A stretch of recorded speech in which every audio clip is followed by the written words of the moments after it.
everything strives for harmony, for balance. The stronger determines the weaker and making it equal to itself. Life is harmonious togetherness, the giving and taking of elements and powers being active in creation. By grasping and holding on, we create a blockage, which in turn is leading to sickness and death as a result of error. Life only supports what furthers life, and anything causing a blockage, death as a result of error. Anything causing a blockage weakens and must go because it hinders to life itself. Life is a mutual balance, a compensation, and eternal movement. Different effects are finding to balance so that as soon as possible, harmony is restored. Life is continuous, giving and taking. The universe lives by dynamic balance and easiness, harmony and love, giving and taking on different aspects of the cosmic energy stream. So haven't you ever felt a blockage in your life? You felt like that you couldn't make enough money. You felt like you may have had a relationship that may have not worked out. Every relationship, it just didn't click. Every time you had a business deal, it just didn't click. You seem not to be able to get a job. You seem not to be able to be successful in anything. At that point, you have to realize that there is a block in the flow or the air of the energy that is in your spiritual body. The way that we unblock that energy is through purification on a physical, on a spiritual level. So these blocks, they take place. It's just like with your body. Sometimes you have problems with circulation. So you have to figure out, the doctor says you go eat a little better, you exercise, maybe take some cayenne pepper or some garlic or some ginger to increase that circulation in your body. Well, the spirit is the same way. Sometimes in our spirit body, the energy blocks. And how it manifests may be a slip disc. That's a manifestation of a blockage in energy in your lower back. You may have headaches. That's a manifestation of blocked energy in your head. You may have heart problems. That's a manifestation of the blockage of energy in the heart. And so that is why it is a combination of the physical, the emotional, the spiritual, and intellectual cultivation that makes us a whole being. This is what is necessary on this physical plane. There are some that say in the history of Buddha that when Buddha left, he taught a great doctrine, a body of knowledge, but he did not leave an exercise regimen with his students.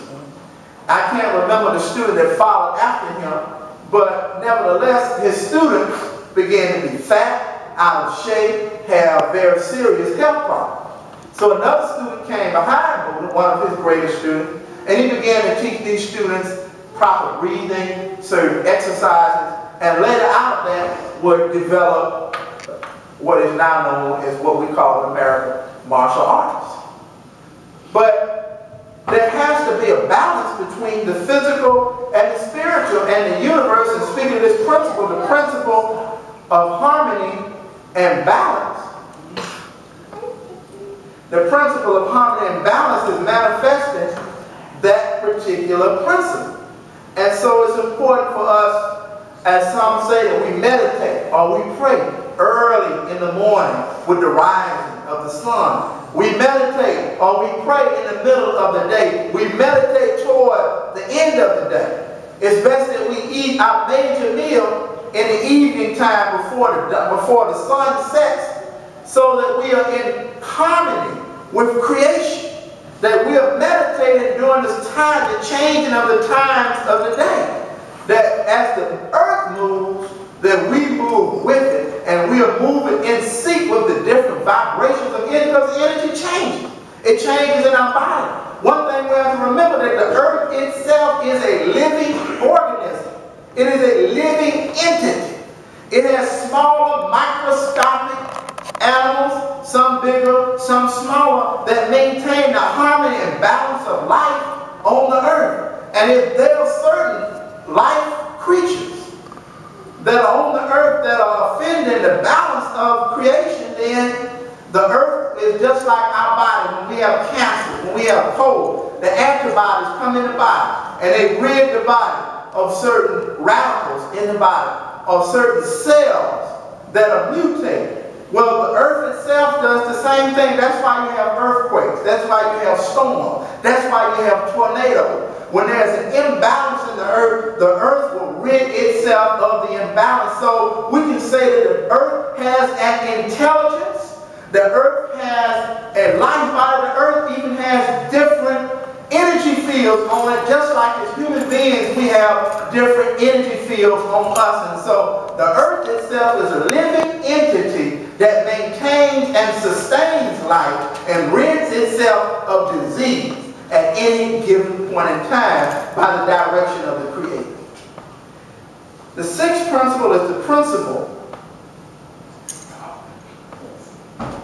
of rhythm or vibration. Everything flows in and flows out again. Everything has its tides. Everything rises and falls. Everything is vibration. What does that mean? That means that all of us have time of plenty. All of us have time of leisure.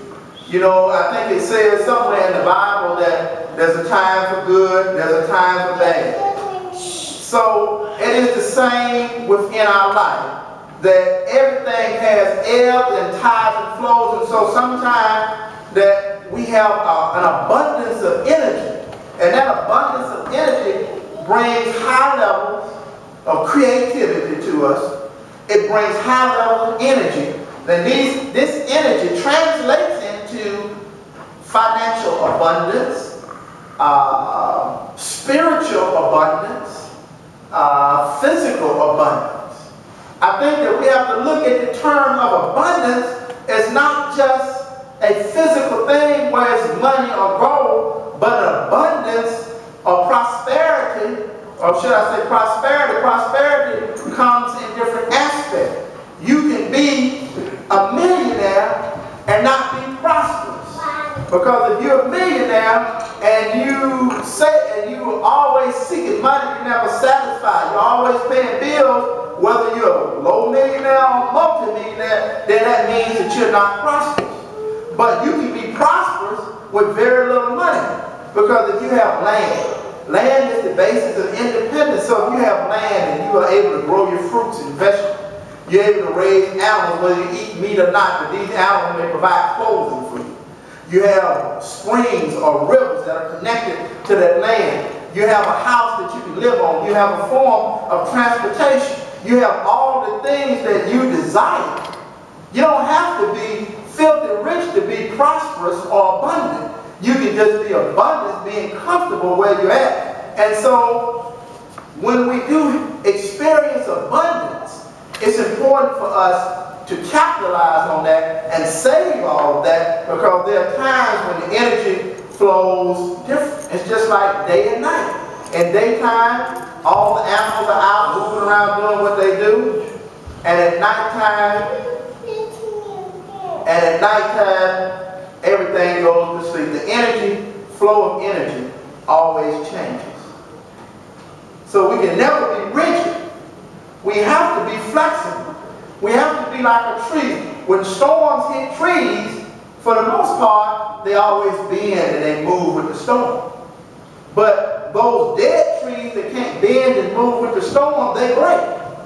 So if we're flexible in life, if we're able to move with the flow of energy, that means that we will be able to sustain our life.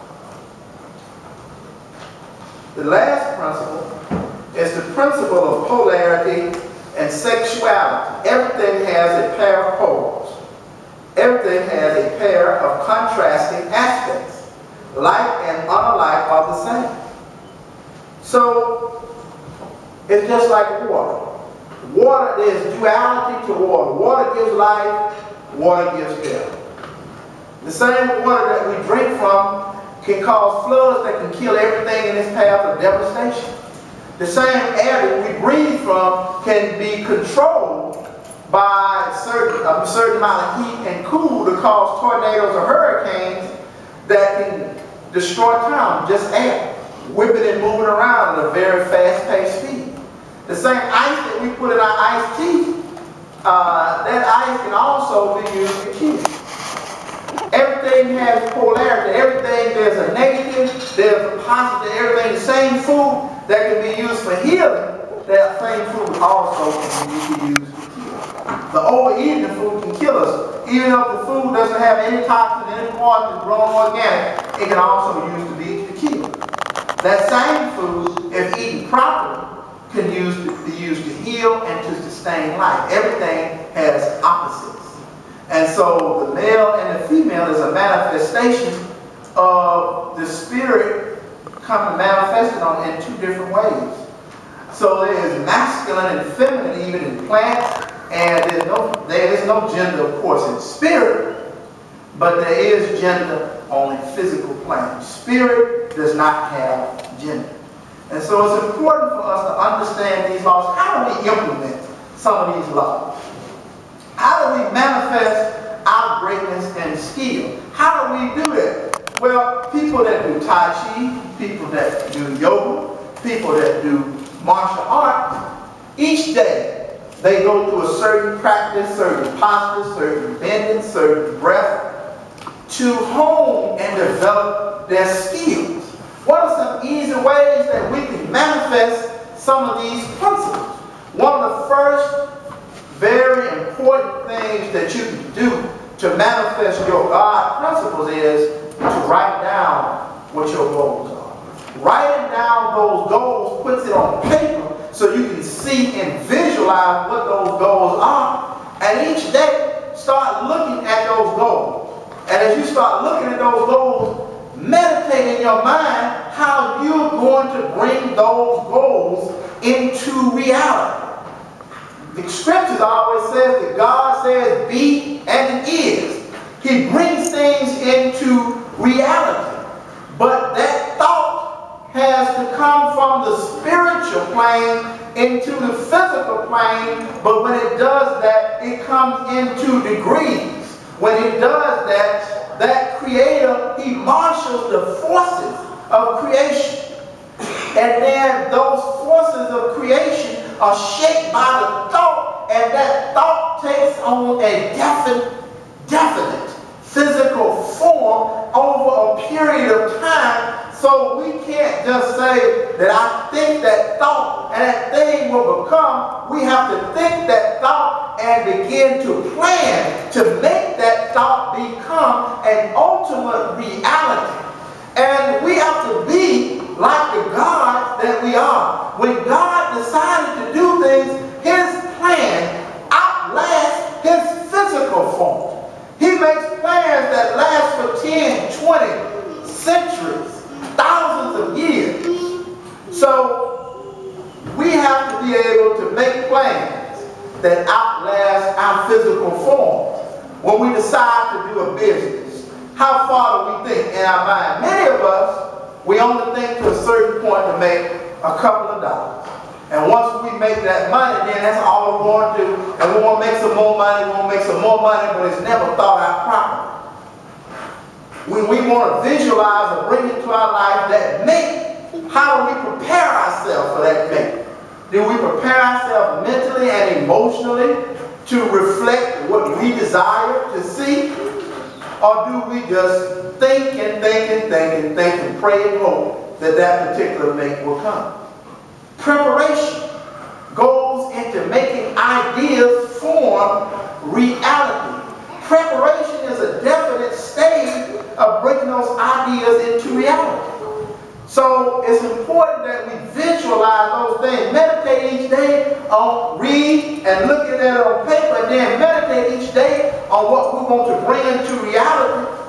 And then as we think it and then we plan how to implement it, each thing will begin to fall in place. If we need a certain amount of money, there has to arise in our mind a certain plan.